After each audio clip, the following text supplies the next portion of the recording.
Поречкиот крај како да нема среќа со времето.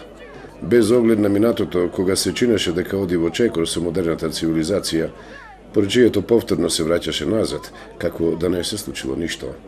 Таков е примерот со изградбата на повоената мини централа на реката Треска во село Драговдол, каде што покрај 100 киловати произведена електрична енергија, доволна за осветлување на сите поречки села, со истиот погон работеа пилана, воденица, влачара и алатница.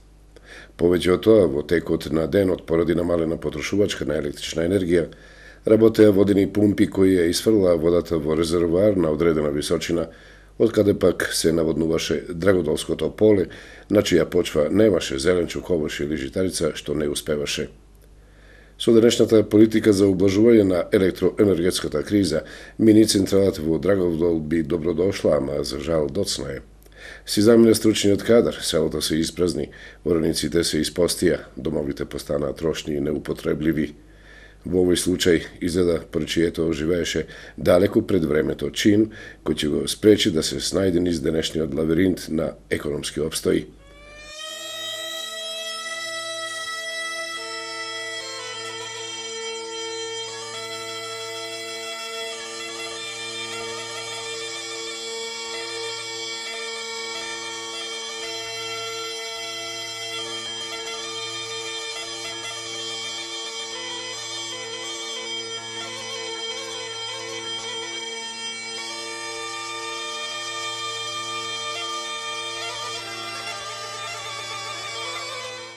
Нема среќа со времето кога им се случи и фабриката за експлозиви и сувенир во Самоков. Тие со фрлање на овчарскиот стап пристапија на компјутерски машини, ама повторно само на определено време, повторно со можност за губење на приспособените кадри, повторно во безнадеж.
За времето на безнадеж зборува и тогашната државна администрација, наречете ја и воена, кога веднаш по ослободувањето од фашизмот, државните емисари ставија рампа како забрана на движење во насока на север, односно Скопје, породни наводно воениот блок наречен Јасен. Со овој гест на административците, поречието го врзаа према единствениот излез во светот преку Македонски брод, кој онака, преку макадамски пат од 60 на километри, беше премногу оддалечен. Временската историја на порече која секогаш работела спротивно од економскиот развој на поднебјето, ги кажува собствените заби во почетокот на 21. век, кога поради изградба на електраната Козјак успева да избеше од географската карта најмалку 4 села.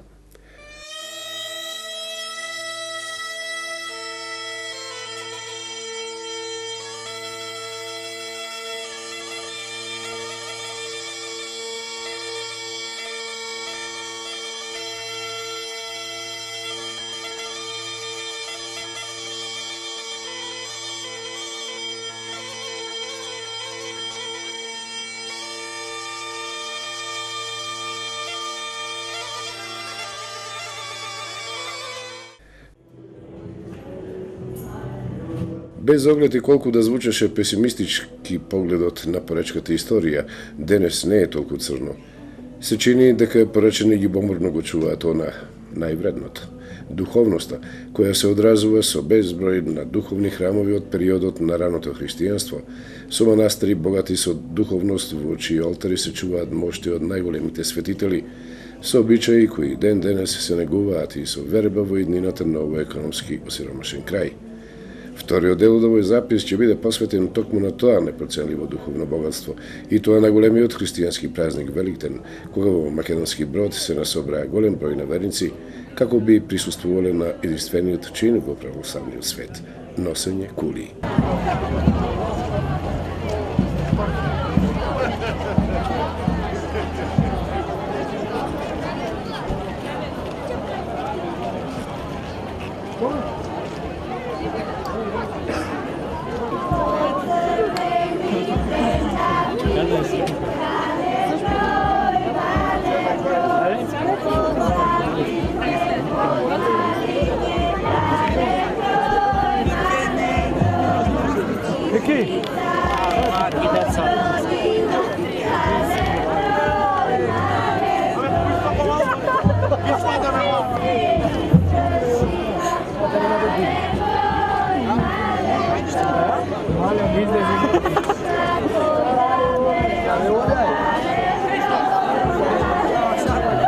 Добре дојдовте во нашиот град.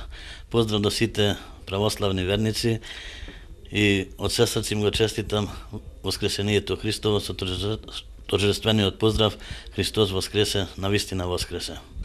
Оче Марко, јас за прв пат присуствував на вакво нешто, носењето на кули. Од кога датира овај обичај? Како настанал? Овој обичај настанат уште за време на турското робство, кога македонскиот православен народ бил поробен под турците османли, угнетуван и кога високата порта од Цариград дозволила еден ден од годината слободно да се слави, броѓаните го избрале токму овој ден, Воскресението на Христа, вториот ден. И тогаш го восстановиле овој обичај, носењето на кули. Меѓутоа, пред извршувањето на овој обичај, му престои уште еден обичај, тоа е носењето на крсти или литија. Што значи сето ова? Носењето на крстите значи тргнување од храмот Света Богородица, после завршувањето на светата богослужба, во 8 часот се оди по ридот нагоре, место викано Топола, тука се извршува првото заклинување, од тука се оди до Стара црква, тамо исто така се извршува второто заклинување, па потоа се оди кај градските гробишта, се извршува третото заклинување и се оди во црквата Свети Никола, каде се извршува четвртото заклинување, или се оди околу Македонски Брод, се заокружува градот Македонски Брод со тоа и на сите 4 страни се извршува заклинување. Што значи ова заклинување? И носењето на крстите. Носењето на крстите е обичај кој го символизира трновиот пат на Господа Исуса Христа од фаќањето во Гециманската градина и носењето на крстот се до Голгота. Како што Господ Исус Христос имал големи маки при носењето на крстот до Голгота, така и ние трновите одиме по височините, по ридот и се извишуваме до милениумскиот крст над Македонски Брод и тука, рековме, се извршува првото заклинување. Како се извршува ова заклинување?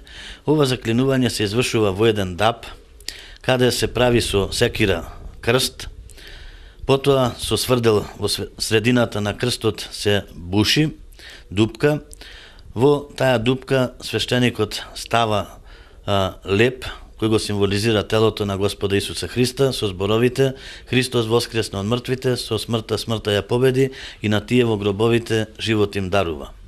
Потоа се става и вино, што ја символизира крвта Христова, а потоа се запечатува со клин и затоа се вика заклинување.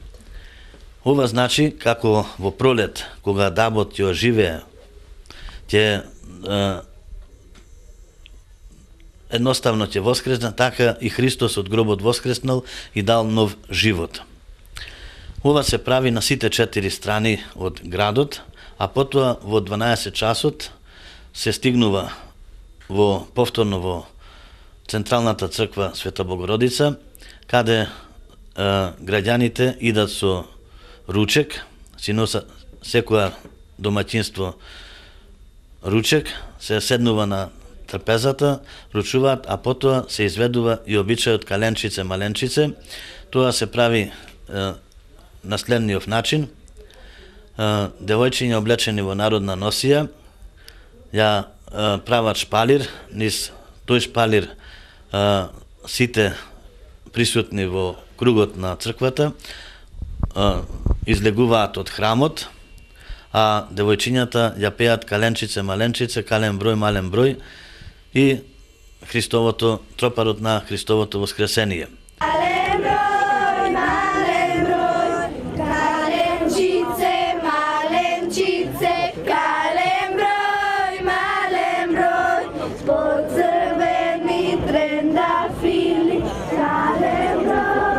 Потоа, од пред портата на црквата се прават кулите. Кулите се прават на следниот начин. 5 храбри момчиња се фаќаат рамо за рамо, а потоа други 5 се качуваат на нивните рамења и лека полека се оди од црквата Света Богородица до старото средсело на Македонски Брод. Што значат кулите? Кулите имаат големо символично значење, бидејќи се восстановени уште за време на турското робство и имаат една голема символика. Тоа е следната. Долниот ред ги символизира турците османли, а горниот ред ги символизира православните христијани.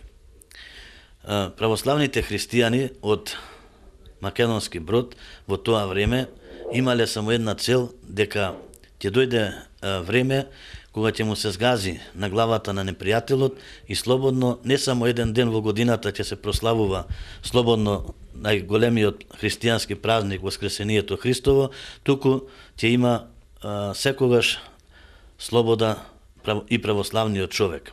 И затоа горниот ред радосно, весело го пеат тропарот на Христовото Воскресение, пеат патриотски песни, а додека долниот ред, свиткани со главите кон земната, гледаат така и теретот го носат, се со една цел дека навистина ќе бидат победени.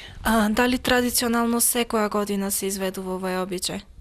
Овој обичај се изведува од 1991 година.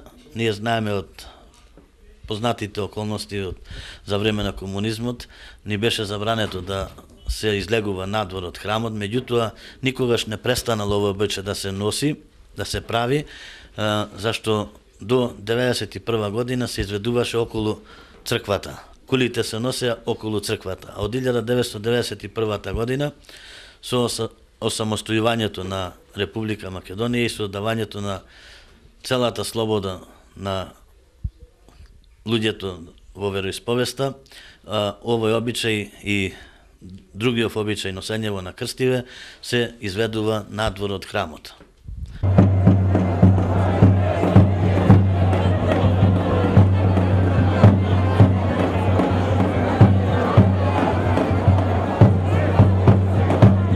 Дали секоја година е вака весело, игриво, живо?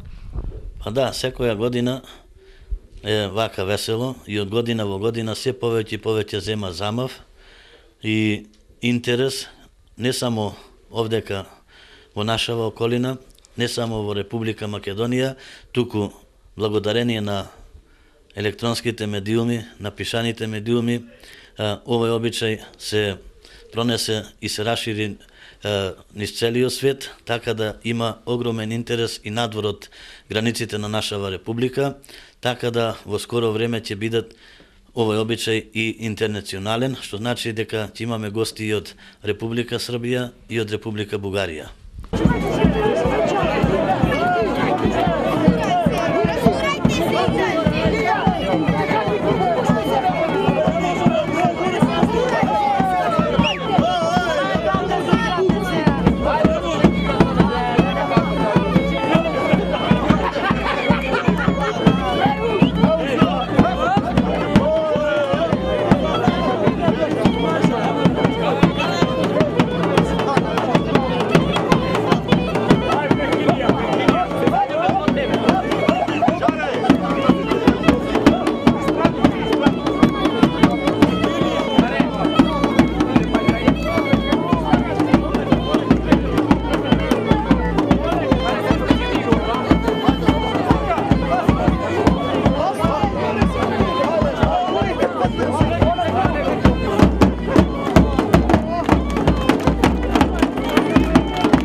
раскажете ми малку за поречките обичаи.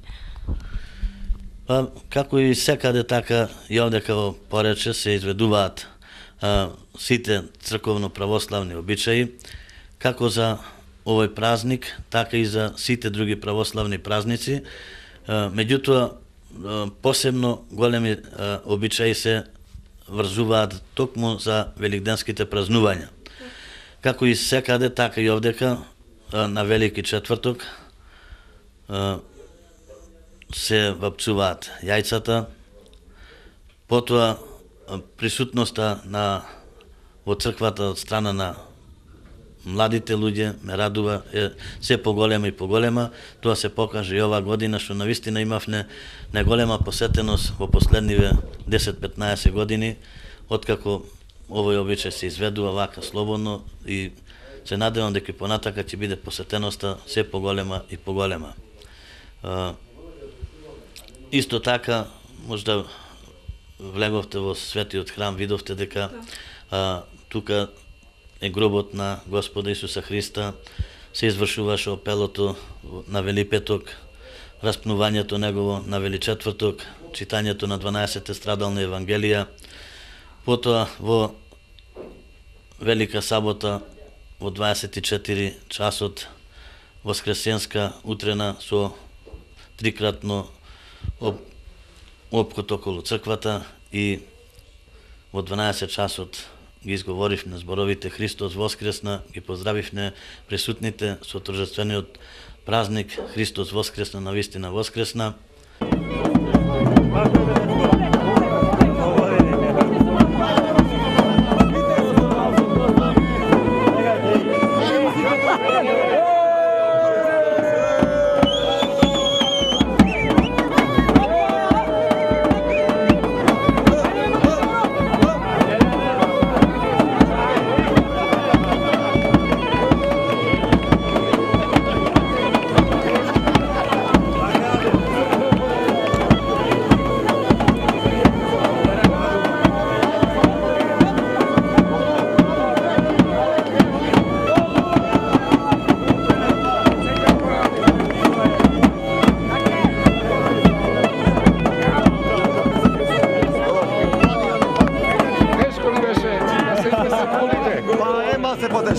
Подешко, али тако се дерав, значи има сила дават Господ и деравен до крај.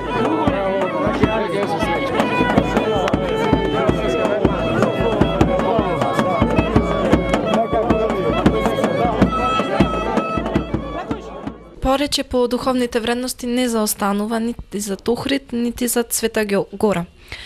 Да проговориме малку за нив. Видите, духовните вредности на Порече се многу вредни, имаат длабоки корени, бидејќи потекнуваат токму од времето на светите браќа Кирил и Методи и нивните ученици Свети Кирил и Свети Климен, Свети Наум, Охридските чудотворци, бидејќи овдека во селото Бенче пред 10 години се откри 4 Евангелие, пишувано токму од браќата Свети Кирил и Методи, која денес се наоѓа во Универзитетската библиотека во Скопје. Меѓутоа, токму потекнува од овие корени.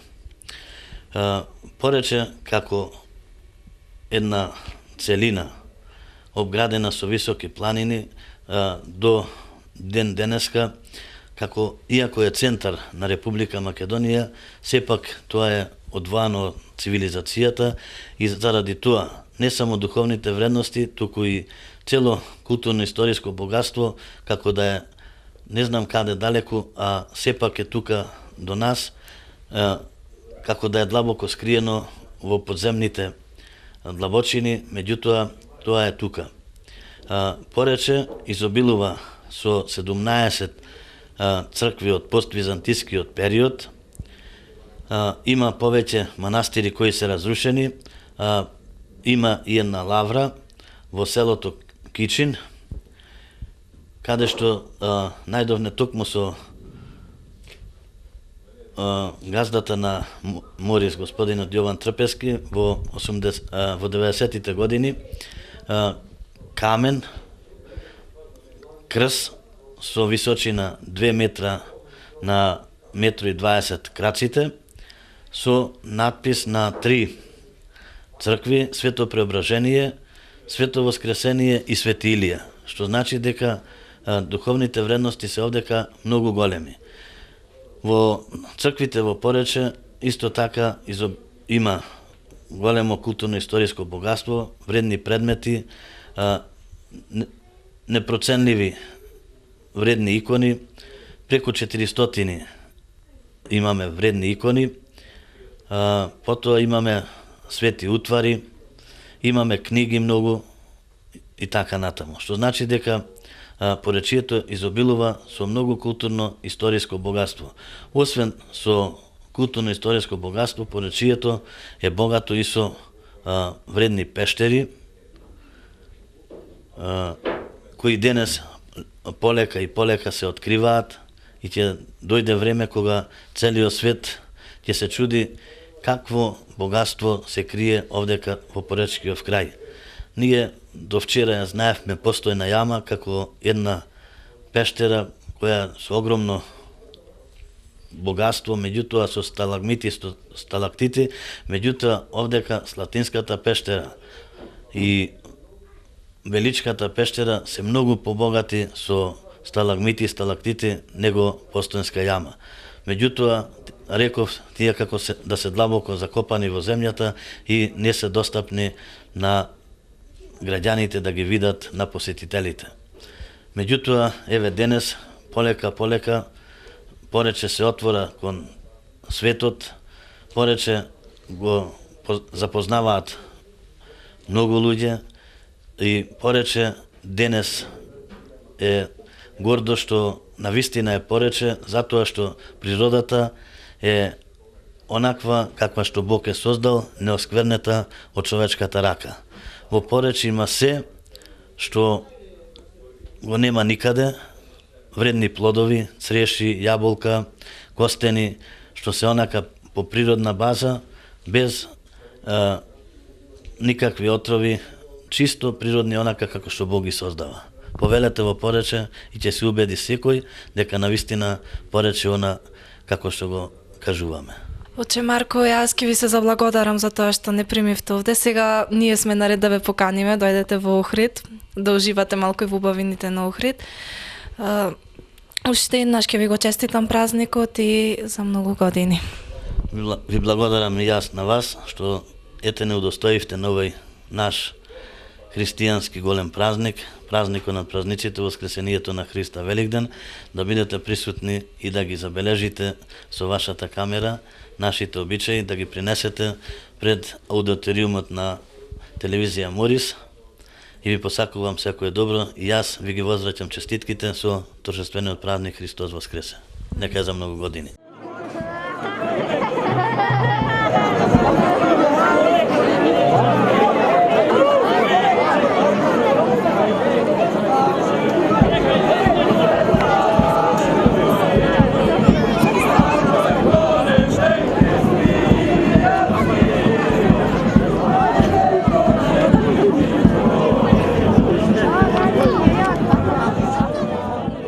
Денес, како да се менуваат времината, се раѓаат институции кои се трудат да го излучат поречието од анонимност.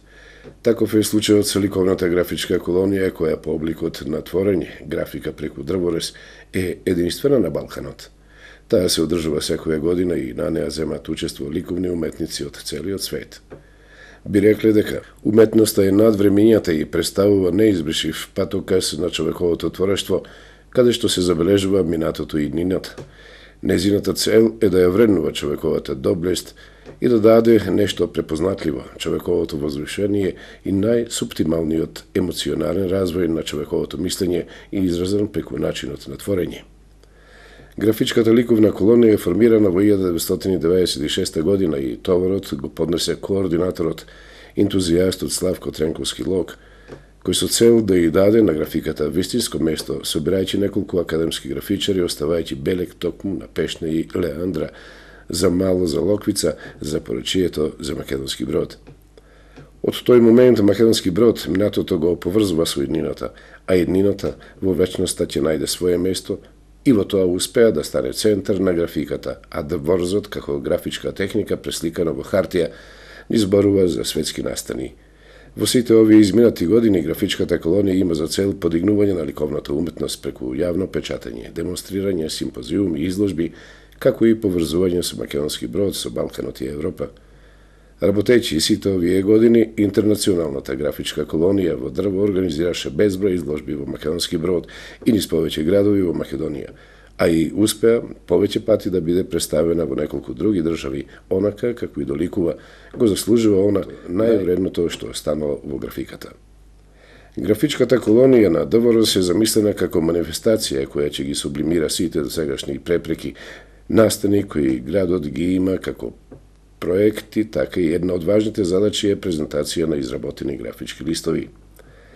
Разноликоста во ракописите на многу автори кои поминале низ сите овие години е вистински показател на голем број имиња од македонската и европската ликовна сцена, кои сведочат за една колонија која ветувала и ветува плодно иднина. Како во изминатите години, така и оваа година, учесниците го понудија својот ракопис, своите искуства, другарување, нови почетоци, нови можности и нови предизвици.